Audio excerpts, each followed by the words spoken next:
a propósito de esta fiesta astronómica. Pero también lo que pasó ayer, y que lo comentábamos más temprano con Gerson en la prueba de ADN, es esta fotografía que está acá, que es muy elocuente, muy sugerente, cuando dicen que una imagen vale más que 1000 palabras. ¿No es así, chiquillos? ¿Esta imagen vale más que 1000 palabras? O sea, es la imagen política del día de ayer, me parece. ¿No es cierto? Es la imagen del presidente Sebastián Piñera con sus lentes junto a la ministra Cubillos y a su esposa, naturalmente, pero pudiendo invitar a muchos ministros a ver este espectáculo, él invitó a la ministra Cubillos. Digamos que había un cierto sentido en que estuviera el ministro de Ciencias y la ministra de Educación, porque era un fenómeno que podía explotarse educativamente también, digamos, como creo que lo fue.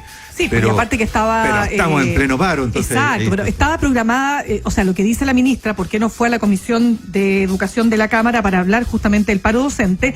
Es que este era un compromiso que ella tenía con el presidente ex ante. Pero más allá de eso, evidentemente que si sumamos esto al apoyo que él le da a la ministra el fin de semana, cuando el presidente entra de lleno en el conflicto docente y dice que este es un paro ilegal, sumándose a las declaraciones de la ministra cuando dice que ella no va a pagar los días no trabajados, se pagan solamente los días que se recuperan, etcétera.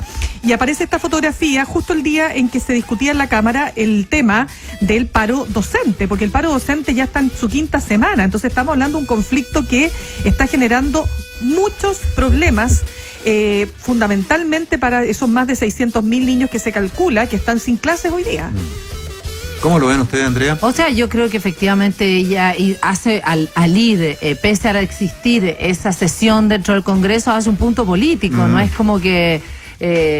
a mí no me parece ni que haya sido ni un error, ni se equivocó. Es un punto político en la misma línea en la cual ha ido los últimos días. Efectivamente, este es nuestro discurso.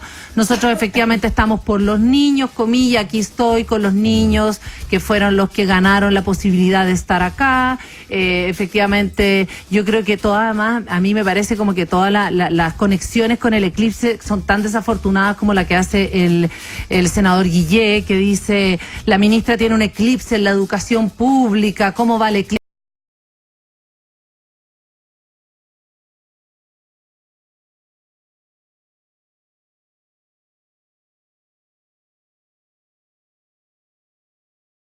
En ese día y no ir a el Congreso. Además, efectivamente, además se hizo explícito cuando el presidente usa ese mismo punto para llamar a la vuelta a clase.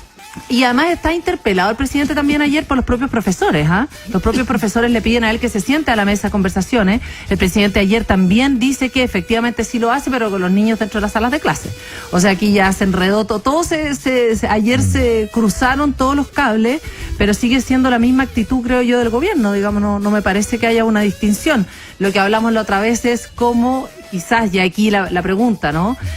El gobierno de Sebastián Piñera tuvo 4 ministros de educación. Su punto de inflexión de los últimos clave fue el tema de la educación. ¿Es la actitud? ¿Es de verdad atendible en términos de estar tan endurecido con respecto al tema? ¿Quién va a ganar el gallito político? Sí, yo creo que acá hay que hablar un poco también de táctica comunicacional. Táctica comunicacional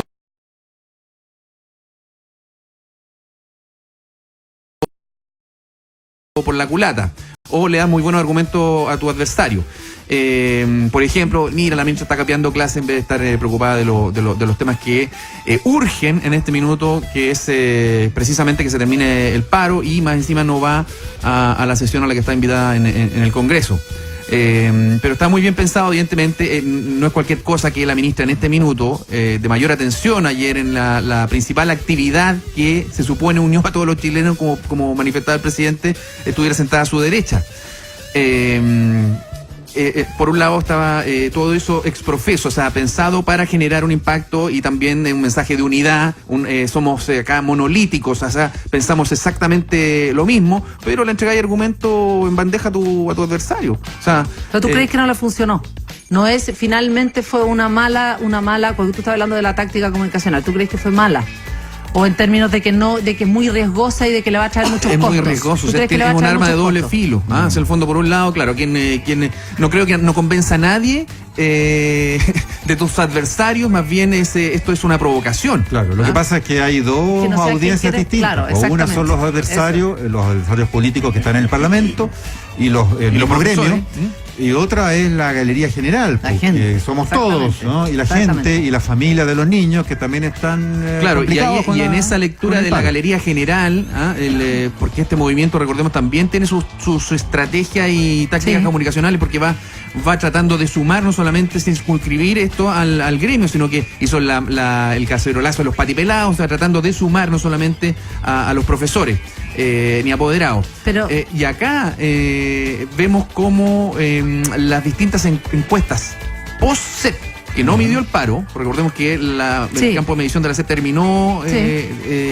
y ahí recién empezó el paro, creo que hay un día de diferencia, y las encuestas que han venido después de eso, la ministra ha ido bajando sucesivamente, por lo menos en las dos últimas CADEM y harto. Y además se muestra ahí una simpatía, un respaldo de la ciudadanía que es bastante mayoritario con los profesores. Entonces, estas cuñas son un arma de doble filo. Claro. Lo mismo como fueron ocupadas también a su favor, y evidentemente también hay una provocación ahí cuando el presidente, antes de que voten la propuesta del ministerio, le dice a los profesores su paro es ilegal. Después la ministra en la misma Sí, una por armonía, supuesto. concordancia, dice o insiste o reitera más bien vamos a descontar las plata. Aquí corren las minutas. Sí. Ya, Les doy el- aquí, Pero eso aquí- ya estaba dicho, o sea, Ojo, eso no era necesario perdonen, decirlo, porque el ya estaba dato- dentro de la propuesta que le había pasado al Sí, gobierno. el dato duro de la encuesta CADEM de esta semana es que el 69% está de acuerdo con el paro. Ojo, De la gente. de la gente. Ya. Y que cae 12 puntos la aprobación de la ministra, de 31 a 19. Lo que pasa es que quizás esto viene de un coletazo, de una forma que fue beneficiosa. Aula segura, recordemos, una ministra dura, de alguna manera con un lenguaje bien claro, criminalizador para mi gusto en términos, en algunos casos, le fue bien.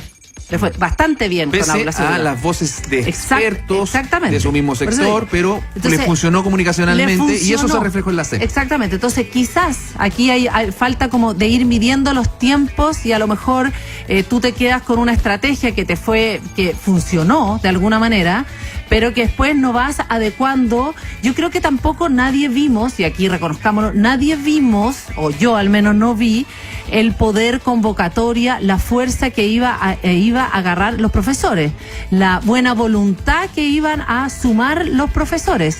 Yo creo que también, y en ese sentido creo que el gobierno también, de alguna manera, como le había ido bien, agarró la misma estrategia, se envalentonó con esta estrategia porque había funcionado para mismas huestes de Chile Vamos, en fin, a la gente le fue bien en la otra, y a lo mejor se envalentonó y no se dio cuenta que la Sí, temperatura Lo había que cambiado. pasa es que todos se Cambio de envalentonan, temperatura. porque muchas veces estos movimientos también han jugado con el arma de doble filo del apoyo ciudadano, que inicialmente puede ser muy contundente y se va desvaneciendo, se va diluyendo cuando Se pasa el desgasta. tiempo. Se Sí, no, desgasta. en eso estoy- Ahora, este no ha sido el paro más largo de los profesores. No. Lo que sí, ¿qué hubiera pasado, por ejemplo, y también haciendo un poco de análisis estratégico comunicacional, qué hubiera pasado si se hubiera terminado el paro? ¿Quién sale fortalecida?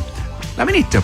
Interviene la ministra, O se sea, acaba el paro. Y sin con eso sentarse a la mesa la ministra, sin sentarse No, gana por pero- lejos. Sentada también pues interviene la también ministra. sigue ganando la Yo ministra. creo que hubiera ganado la ministra. Sí, Entonces también en ambos casos. Aquí hay algo de todo, porque estos no son fenómenos científicos que se analizan de manera pura y aislada. O sea, están contaminados e influidos por distintos. Hay elecciones en el colegio de profesores, hay política de por medio, hay vocación respecto de la educación pública, porque acá subyace, más allá de los puntos planteados, subyace la crítica permanente que ha hecho la oposición y el profesorado de que el gobierno no tiene real interés, no tiene vocación por defender la educación pública. Por lo tanto, evidentemente, esto no es que le haga mal en definitiva a su ADN, digamos, Ahora, de debilitar, según ellos, la educación pública. Aquí ha habido varias opiniones cruzadas porque en algún minuto Mario Aguilar, yo creo que fue mal interpretado cuando la ministra dice en una entrevista que el propio Mario Aguilar, presidente del Colegio de Profesores, había dicho que este no era un tema de platas. Claro. Evidente que hay un tema de platas de por medio, sí. Ayer lo hablábamos con Mario Aguilar. Lo que dice Mario Aguilar es que el Estado no puede decir que no hay plata para la educación. O sea, ¿cómo vamos a fortalecer la educación pública si no nos metemos la mano al bolsillo para solucionar temas tan básicos como calidad de infraestructura, baños en pésimo estado, qué sé yo, instalaciones que no están ni siquiera para hablar de una dignidad básica, mínima? Entonces, plata de todas maneras. El tema del bono, ¿cómo se llama este bono para las profesoras parvularias y para los profesores diferenciales? Siempre se me olvida, un bono de profesional, un bono de atención. ¿Se acuerdan ustedes? ¿Especialización, no es? No, es que no es de especialidad. Sí. Creo que va por ahí, pero es un bono, en el fondo es un bono de 80.000 pesos. El gobierno dice, no hay plata para eso, no, y no hay dónde, no hay vuelta, y ellos dicen que se tiene que pagar ese bono porque no es posible que los profesores tengan esta diferenciación entre las parvularias por un lado, los diferenciales por otro, y el resto de los profesores. Entonces, si ahí nos vamos a quedar en que no hay plata, entonces no se resuelve nunca el conflicto, y este conflicto, claro que pasa por plata. Entonces, aquí hay muchas cosas que no están claras. El mismo Mario Aguilar decía que el gobierno puede hacer un esfuerzo, tendrá que ver de dónde saca, tendrá que redistribuir los ingresos. Por supuesto que mencionó lo que está pasando con el ejército y con las platas de los fondos reservados y con las platas del cobre, y por cierto